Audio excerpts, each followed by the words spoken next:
I love all sorts of stew, particularly this one that really showcases different variety of sausages. Good old classic Spanish sausages here, chorizo, and this is morcilla, which is a blood sausage. And what I'm going to do is just cut this into 1 to 2 centimetre chunks. You can see there that it's also got a little bit of fat in it. Now this is going to flavour our stew along with our chorizo sausage, and I'm also going to be using some bacon. Now you want to use a big stew pot just like this one. I love the size of this because it's a family size, so you can feed more people. And also it's going to keep everything super moist when it's cooking in the oven, particularly because of the lid. You can see how it's a ribbed lid, which means all the condensation is going to be collected here, leaving this super moist and it won't dry out. Now I'll add some olive oil to our stew pot, just a small amount, and we'll start sealing off the blood sausage. It's going to take 1 to 2 minutes on each side. Then I'm going to remove it. What it's going to do is flavour the oil for the rest of the ingredients, and I'll be adding it back to the stew later on.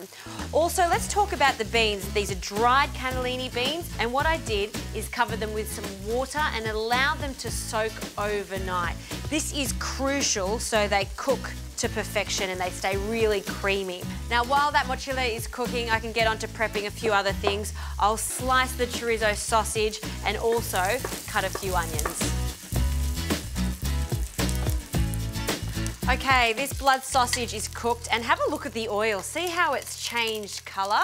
So that's what we're looking for, and it smells so good. The reason I don't cook these throughout the whole process is because I want to keep the shape of this black pudding. If I add it and cook it for the long cook in the oven, what will happen is it'll crumble too much. Now in with our chorizo and our onion. I'll also add 2 cloves of garlic, just roughly chop it, and we'll add that in after the onions so they don't burn.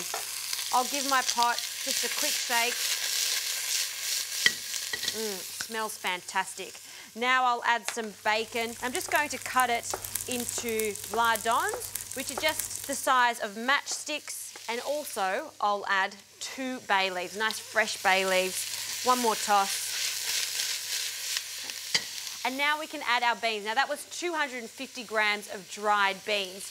Now you don't want to add any salt at this stage because you don't want to harden the skins. You want it to stay soft. So we'll season this at the end. All right, we'll shake that up. And now I'll cover this with plenty of water. Now this is going to come to the boil, then I'll turn it down on a low heat, pop the lid on, and this is going to cook for 1.5 hours to 2 hours, or until the beans are really soft.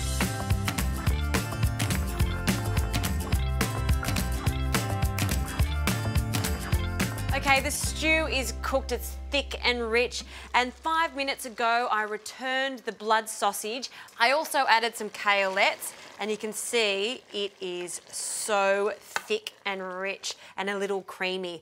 I also used just the back of my ladle just to break up some of these white beans. This just thickens up the stew. Now I'm going to serve this up. This is definitely a main course. It's a cross between a stew and a soup, and you want to get some of that liquid there. It's like a delicious sausage style stock. And I'll get some of the chorizo too, and a little bit more of that gorgeous, thick, rich sauce. There you go. That is the true essence of hearty food. On a wintry night, this is what I crave.